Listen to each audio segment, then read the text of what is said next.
पंतप्रधान नरेंद्र मोदी आज परभणी आणि नांदेडमध्ये महायुतीचे नांदेडचे उमेदवार प्रतापराव चिखलीकर आणि परभणीचे उमेदवार महादेव जानकर यांच्या प्रचारासाठी मोदींची सभा।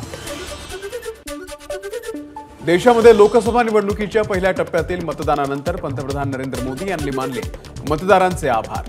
मोठ्या संख्येने जनतेने एनडीएला मत दिल्याचं चित्र आहे पंतप्रधानांसाठी। पंतप्रधान नरेंद्र मोदींची 29 एप्रिलला पुण्यामध्ये सभा। एसपी महाविद्यालयाच्या मैदानावरती मुरलीधर मोहोळ यांच्या प्रचारार्थ सभा होणार। काँग्रेस पक्ष गरीब आणि शेतकरी विरोधी। पंतप्रधान नरेंद्र मोदी यांचा काँग्रेसवरती हल्लाबोल। काँग्रेसच्या धोरणांमुळे शेतकरी मागास, मोदींची टीका। विकसित भारताचं स्वप्न पूर्ण करण्यासाठी 2024 ची निवडणूक होणार। पंतप्रधान नरेंद्र मोदी यांची प्रतिक्रिया। विकसित भारत, विकसित महाराष्ट्राचं स्वप्न दूर नाही, मोदींचं वक्तव्य। देशामध्ये 25 कोटींहून अधिक लोक गरिबीतून बाहेर काढले, 50 कोटींहून अधिक लोक बँकेशी जोडले, मोदींचा दावा। 70 वर्षांवरील नागरिकांना 5 लाखांपर्यंतचे उपचार मोफत करणार। पंतप्रधान नरेंद्र मोदी यांचं आश्वासन। लोकसभा निवडणुकीसाठी पहिल्या टप्प्याचं देशामध्ये 102 तर राज्यामध्ये 5 मतदारसंघांमध्ये मतदान। राज्यात 6 वाजेपर्यंत अंदाजे 55% तर देशामध्ये 60% मतदान। नागपूरमध्ये लोकसभेसाठी 49% मतदारांनी बजावला मतदानाचा हक्क। केंद्रीय मंत्री नितीन गडकरी आणि विकास ठाकरेंपैकी कोण विजयी होणार याची उत्सुकता। रामटेक लोकसभा मतदारसंघामध्ये 52.38% मतदारांनी बजावला मतदानाचा हक्क। महायुतीच्या राजू पारवे आणि महाविकास आघाडीच्या श्यामकुमार बर्वे यांच्यामध्ये लढत। भंडारा गोंदिया लोकसभेसाठी 56.87% मतदान। आमगाव तालुक्यामध्ये सर्वाधिक 64% मतदारांनी बजावला मतदानाचा हक्क। विद्यमान खासदार सुनील मेंढे आणि प्रशांत पटोळे यांच्यामध्ये लढत। राज्यामध्ये पहिल्या टप्प्यातील मतदान पूर्ण। गडचिरोली चिमूर मतदारसंघासाठी सर्वाधिक 66% मतदानाची नोंद। चंद्रपूर लोकसभेसाठी 55% मतदारांनी बजावला मतदानाचा हक्क। सुधीर मुनगंटीवार आणि काँग्रेसच्या प्रतिभा धानोरकर यांच्यामध्ये सामना रंगला। कोण बाजी मारणार याची उत्कंठा। नाशिकचे उमेदवारी संदर्भामध्ये मंत्री छगन भुजबळ यांची माघार। नाशिक लोकसभेसाठी महायुतीच्या उमेदवाराचा प्रचार करणार, भुजबळांची माहिती। नाशिक लोकसभा निवडणुकीसाठी महाविकास आघाडीच्या उमेदवाराचा प्रचारही सुरू। मंत्री छगन भुजबळ यांची प्रतिक्रिया। तर महायुती उमेदवारासाठी जेवढा उशीर करेल तेवढं नाशिकचं नुकसान होईल, भुजबळांचं वक्तव्य। रत्नागिरी सिंधुदुर्ग लोकसभेच्या तडजोडीमध्ये नाशिकची जागा शिंदे गटाला जाणार म्हणून छगन भुजबळ यांच्याकडून माघारीची घोषणा, सूत्रांची माहिती। छगन भुजबळांनी योग्य वेळी योग्य निर्णय घेतला, नाशिकचे खासदार हेमंत गोडसे यांची प्रतिक्रिया। भुजबळांच्या माघारीनंतर हेमंत गोडसेंना उमेदवारी मिळण्याची शक्यता, मात्र गोडसेंना यांना पक्षामधूनच आव्हान। शिंदे गटाचे नाशिक जिल्हा प्रमुख अजय बोरस्ते हे सुद्धा लोकसभेसाठी इच्छुक। नाशिक लोकसभेची जागा शिवसेनाच लढवणार, मंत्री छगन भुजबळ यांनी माघार घेतल्यानंतर आमदार संजय शिरसाट यांची प्रतिक्रिया। पंतप्रधान नरेंद्र मोदी यांना पुन्हा पंतप्रधान करण्यासाठी समजून घेणं महत्त्वाचं, शिंदे गटाचे प्रतोद भरत गोगावले यांची प्रतिक्रिया। 4 दिवस सुनेचे 4 दिवस सासूचे असतात, धाराशिवकरांनी आता सुनीला निवडून द्या। उपमुख्यमंत्री अजित पवार यांच्याकडून अर्चना पाटील यांना निवडून देण्याचं आवाहन। मला वाईट वाटतं की भुजबळांसारखा माणूस वैफल्यग्रस्त होतो। जे आम्हाला बोलत होते की तिकीट वाटपामध्ये घोळ आहे, त्यांच्याकडे बघा, त्यांचं तिकीट वाटप अजून होत नाहीये। जितेंद्र आव्हाड यांचा भुजबळांना टोला। छत्रपती संभाजीनगर लोकसभेसाठी महायुतीकडून संदीपान भुमरे यांच्या नावावरती शिक्कामोर्तब। चंद्रकांत खैरे विरुद्ध संदीपान भुमरे अशी लढत होणार। शरद पवारांनी वर्ध्याला काँग्रेस मुक्त केलं, काँग्रेसचा पंजा विसर्जित केला। उपमुख्यमंत्री देवेंद्र फडणवीस यांचं वक्तव्य। वर्धा लोकसभेसाठी काँग्रेसच्या ऐवजी शरद पवार पक्षाला तिकीट मिळाल्यामुळे फडणवीसांचा काँग्रेसला टोला।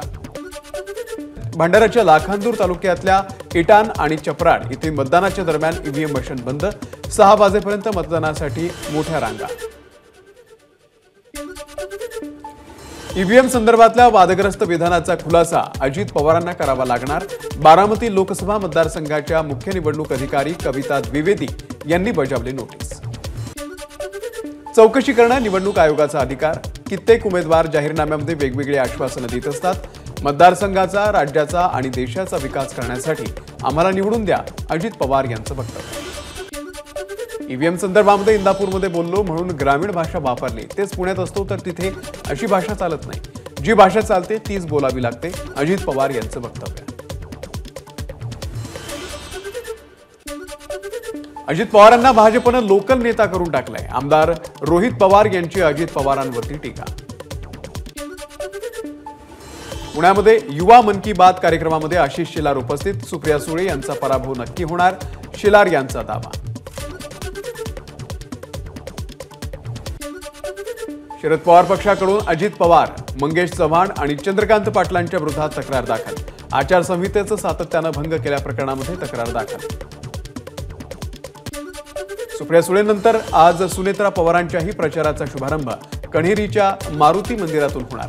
पवार कुटुंबाचं श्रद्धास्थान असलेला कण्हेरीच्या मारुती नेमका कोणाला पावणार याची उत्सुकता. इंदापूरमध्ये भाजपच्या मेळाव्याला सुनेत्रा पवार यांची उपस्थिती. घड्याळाला मत म्हणजे पंतप्रधान नरेंद्र मोदींना मत. कोणताही संभ्रम बाळगू नका, सुनेत्रा पवार यांचं आवाहन. उत्साहाच्या वातावरणामध्ये पहिल्या टप्प्यातील मतदान झालं. भाजपचे नेते हर्षवर्धन पाटील यांची माहिती. तर मोदींची गॅरंटी घेतली, त्या आधारे मतदारांकडून मतदान. पाटलांची प्रतिक्रिया. बारामती लोकसभा मतदारसंघामध्ये सत्याचाच विजय होणार. अजित पवार यांचे बंधू श्रीनिवास पवार यांची प्रतिक्रिया. दरवेळी प्रचाराचा नारळ फोडताना सर्व कुटुंबीय असतो, मात्र यावेळी एक व्यक्ती नाही. अजित पवार यांच्या अनुपस्थितीवरून टोला. वर्षा गायकवाड यांना तिकीट न देणं ही ठाकरे गटाची दलित विरोधी मानसिकता. मिलिंद देवरा यांचं खळबळजनक वक्तव्य.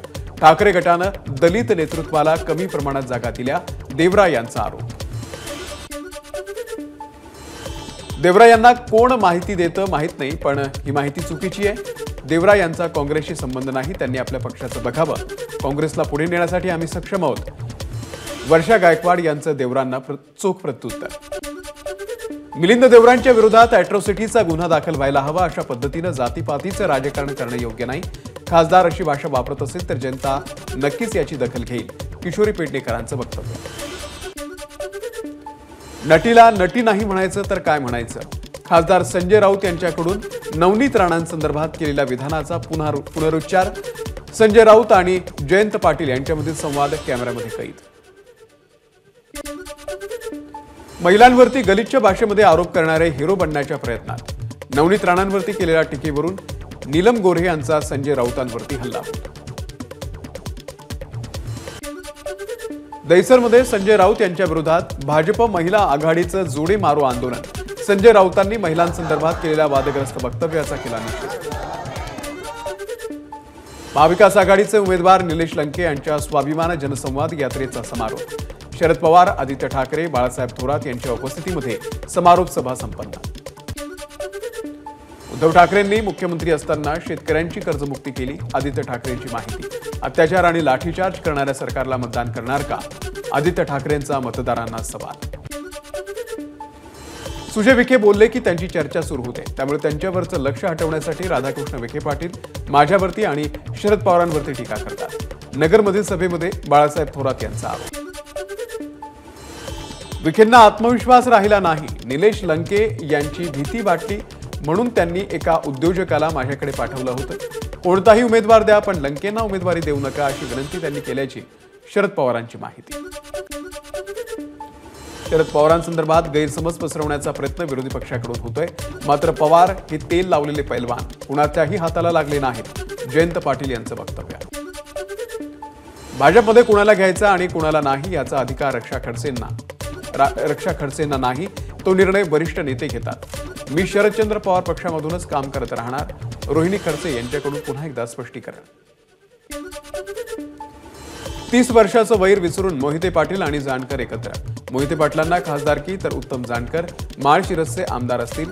जयंत पाटील यांची घोषणा. विजयकुमार गावित यांचे समर्थक जयपाल सिंग रावल आणि अभिजित पाटील यांचा काँग्रेस उमेदवाराला पाठिंबा. एकाधिकारशाहीला कंटाळून निर्णय घेतल्याचं गावित समर्थकांचं वक्तव्य. काश्मीरपासून कन्याकुमारीपर्यंत भाजप एनडीएला समर्थन मिळत असल्याचं दिसतंय. पंतप्रधान नरेंद्र मोदी तिसऱ्यांदा ऐतिहासिक बहुमतानं सरकार स्थापन करतील, प्रवीण दरेकर यांना विश्वास. महायुती लोकसभा निवडणुकीमध्ये 400 पार जाणार, मंत्री उदय सामंत यांचा दावा. तर मुख्यमंत्री आणि उपमुख्यमंत्र्यांकडून सर्वांना सन्मानजनक जागा वाटप, सामंत यांची प्रतिक्रिया. अब की बार 400 पार नाही तर भाजप तडीपार होणार, आदित्य ठाकरे यांचं वक्तव्य. 400 सोडा 200 पार सुद्धा होणार नाहीत, ठाकरेंची टीका. भाजप 400 पारचा नारा देते, पण 150 जागांवरही विजय होणार नाही. देशाचं राजकारण जाती धर्मामध्ये गुंतलेलं आहे, भीमराव आंबेडकर यांचं वक्तव्य. आपल्याला लोकशाही, घटना आणि देश वाचवायचा आहे. गद्दार विरुद्ध निष्ठेची ही निवडणूक, सगळ्या गद्दारांना आपल्याला घरी बसवायचंय. महाविकास आघाडीच्या बैठकीमध्ये सुभाष देसाई यांचं वक्तव्य. दिंडोरी लोकसभेमध्ये महाविकास आघाडीमध्ये बिघाडी, आघाडीकडून भास्कर भगरे यांना उमेदवारी, मात्र दिंडोरीमधून उमेदवार बदलावा. मार्क्सवादी कम्युनिस्ट पक्षाचे माजी आमदार जेपी गावित यांची मागणी. विदर्भातल्या कमाल तापमानामध्ये पुन्हा एकदा वाढ, उत्तर महाराष्ट्र आणि मराठवाडाही तापला. अकोल्यामधील तापमान 44 अंश सेल्सिअसवर, चंद्रपूरमध्ये 43 तर जळगावमध्ये सुद्धा 43 अंशांच्या पारा चढला. उत्तर महाराष्ट्रामधील नाशिक, धुळे, नगर, जळगावमध्ये वादळी वाऱ्यासह पावसाचा इशारा. पुण्यात देखील अवकाळी पावसाचा अंदाज. रिलायन्स समूहाचे प्रमुख मुकेश अंबानी यांनी घेतलं सिद्धिविनायकाचं दर्शन. वाढदिवसाच्या निमित्तानं मुकेश अंबानी, अनंत अंबानी सिद्धिविनायकाच्या दर्शनाला. अभिनेता सलमान खान याच्या घरापासून ते वांद्रे पोलीस स्थानकापर्यंत लॉरेन्स बिश्नोई नावानं कारचं बुकिंग घटनेची माहिती मिळताच मुंबई पोलिसांची तात्काळ कारवाई. बुकिंग करणाऱ्या तरुणाला उत्तर प्रदेशमधून अटक. विरारमध्ये पाण्याच्या टँकरनं घेतला आजी आणि नातवाचा जीव. ग्लोबल सिटीमधील वायके एव्हेन्यू इमारतीच्या जवळची घटना, टँकर चालक घटनास्थळावरून फरार. मुंबई हायकोर्टासमोरच्या जुन्या इमारतीचा काही भाग कोसळला, 3 जण किरकोळ जखमी. इमारतीचं दुरुस्तीचं काम सुरू असताना घडला प्रकार. पुण्याच्या फिनिक्स मॉलमध्ये आग लागल्याची घटना, मॉलच्या 3ऱ्या मजल्यावरती रेस्टॉरंटमध्ये आग लागल्याची माहिती. कोरोना काळानंतर हे रेस्टॉरंट पूर्णपणे बंद होतं. शहापूर तालुक्यामधील लाहे येथे असलेल्या ऐश्वर्या प्रो लिमिटेड कंपनीला भीषण आग, आगीमध्ये संपूर्ण कंपनी जळून खाक. कंपनीमध्ये प्लास्टिक मनी तयार करण्याचं काम सुरू होतं. यावेळी शेजारी असलेल्या कंपनीलाही आग लागल्याची माहिती. धावत्या लोकलमध्ये प्रवाशाकडे सापडल्या देशी विदेशी दारूच्या 200 बाटल्या. सीएसटी टिटवाळा लोकलमध्ये आरपीएफ आणि जीआरपी पोलिसांची कारवाई. महाराष्ट्र चित्रपट, रंगभूमी आणि सांस्कृतिक विकास महामंडळाच्या व्यवस्थापकीय संचालकपदी स्वाती म्हसे पाटील यांची नियुक्ती. महामंडळाच्या अधिकारी आणि कर्मचाऱ्यांनी केलं स्वागत. स्वाती म्हसे पाटील भारतीय प्रशासन सेवेच्या अधिकारी. कॅनडामध्ये मनी हाइस्ट प्रमाणे सर्वात मोठी चोरी, भारतीय वंशाच्या आरोपींकडून 400 किलो सोनं आणि परकीय चलनाची चोरी. पोलिसांकडून 9 आरोपींना अटक. तेल अवीवच्या दिशेने जाणारी सर्व उड्डाणं 30 एप्रिलपर्यंत रद्द. इराण इस्रायल युद्धाच्या पार्श्वभूमीवरती एअर इंडियाचा निर्णय. एबीपी माझा, उघडा डोळे बघा नीट.